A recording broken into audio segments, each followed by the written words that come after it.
again, this is Lucy O'Hagan from Wild Awake, coming to you today from doen't. So just want to say a big thank you for all of your really kind words. So what I needed to hear, and I'm really grateful that this is something that you would like me to continue doing. So today, for the season that is in it, I'm going to show you how we can tap into some tree medicine. Quite literally, I'm going to show you how to tap a birch tree.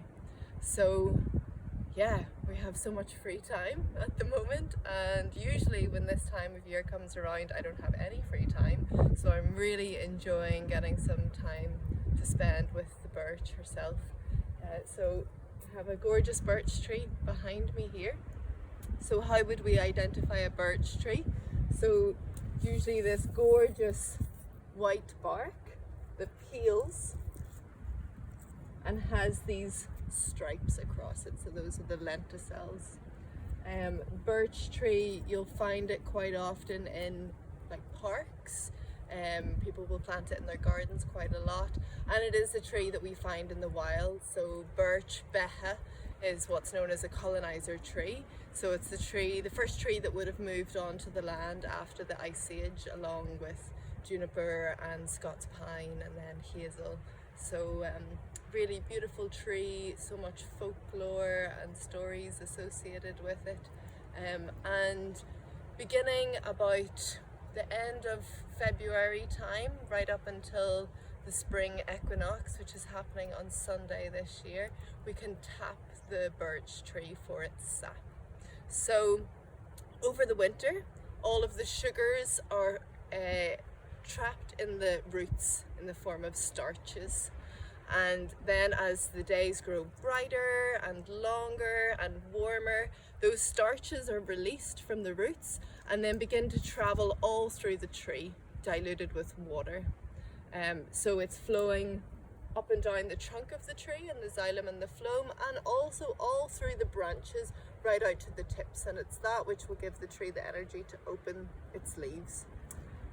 So if you're sure that you've correctly identified a birch tree, you want to find one that is like, this would be the minimum kind of diameter of a tree that I would tap. And I'm going to show you a method of tapping today which I believe, and I have been taught, thanks to my teacher John Ryder, that this is a much more sustainable, less invasive way to tap a birch tree. And there's loads of arguments over this at this time of year, so I'm really grateful to be able to make this video, because it's something that I practice and I really truly believe is much better for the tree than the traditional drilling into the trunk method. And the reason for that is trees have all of these amazing ways of adapting to threats, and one method that would be people who do woodland management would be really familiar with is something called doen't. So doen't stands for the compartmentalization of decay or dysfunction in trees, and that means when there is a threat from the outside to the tree from the outside, so whether that's attack from a kind of fungi or a bacteria or a different predator, the tree has ways of responding to this threat, and that is by compartmentalizing the part of the tree which is changing in moisture levels. So there's moisture coming in from the outside, and moisture is a great environment for fungi and bacteria to grow in and then to infect the whole tree. So if we were to drill directly into the tree, doesn't matter what height you do it at, doesn't matter if you plug it with a hazel branch or a willow branch or a beeswax, there's so many different things that people will suggest, but actually all that is doing is introducing a new kind of bacteria to the tree. So drilling straight into the trunk of the tree has less ways of compartmentalizing this change in moisture content than this other way that I'm going to show you right now. Yeah, so if we go out to, say, the branch, so we're going to follow a branch along here, and I've just tied some string to this branch just to weigh it down a little bit so that my branch is pointing down. So we're letting gravity help us in this process.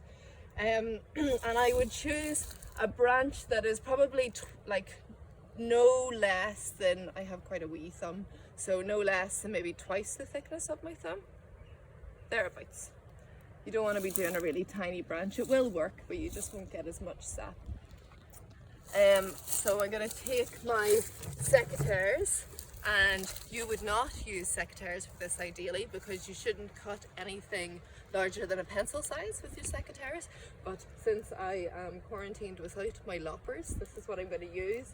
The one thing you wouldn't want to do is just break the branch off. You want a nice clean cut, and that means that the tree is more able to seal this wound afterwards. So trees will seal, they won't heal.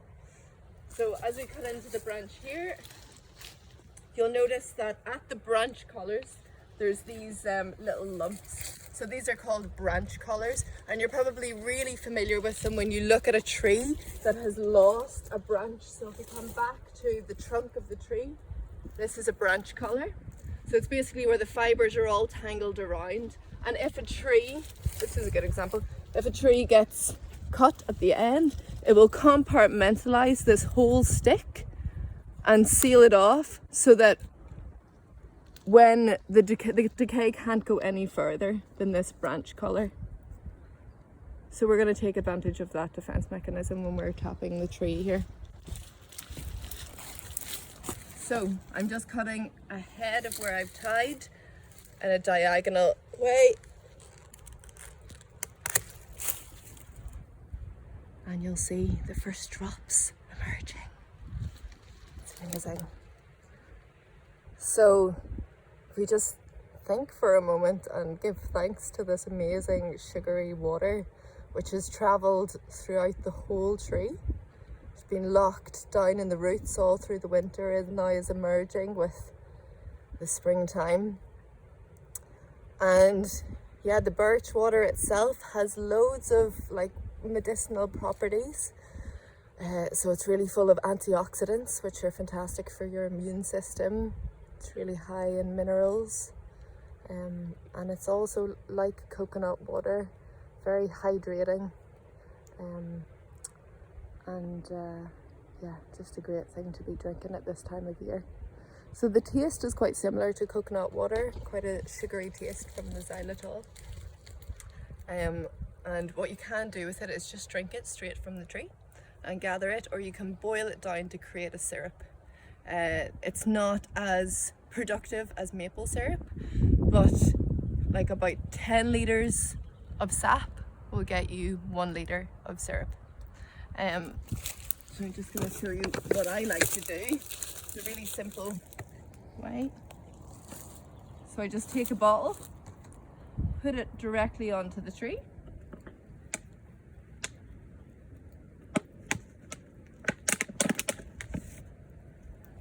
and then I just duct tape around it. You could just tie it on as well, as long as you're sure that when the bottle gets full, which it will. So I gathered 2 litres last night. Yeah, it was just overnight really.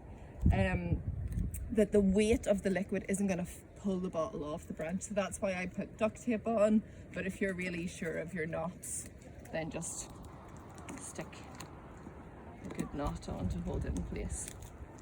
And yeah, we just leave it there to gather.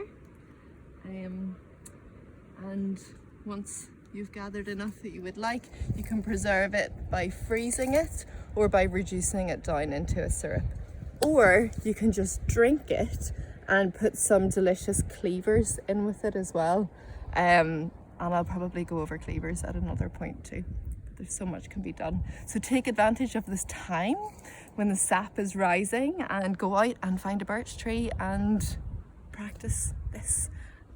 Okay, thank you for watching, and if you have any questions, just pop them in the comments.